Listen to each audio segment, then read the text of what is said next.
a dog park might be a good use for a park. And some people stepped forward and said, we think that's a great idea. It would be North Padre Island's first and only dog park. The only thing that stands in its way is the cost of about $200,000 to build it. If we could get the initial money, we'd like to do it to get something started so people can get excited about it. The project was started back in 2012, but residents in the park's proposed location objected to it.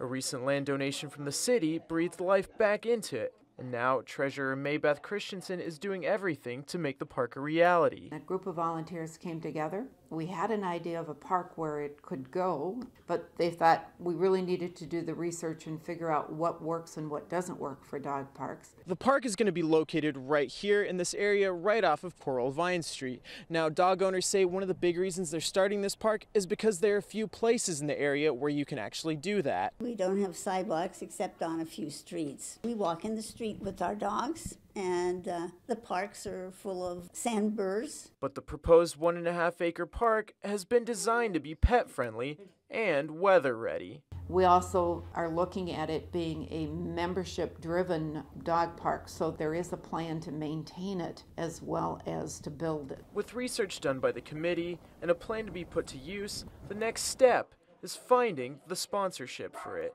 We're about the only city of this size that really doesn't have a dog park. So let's get moving.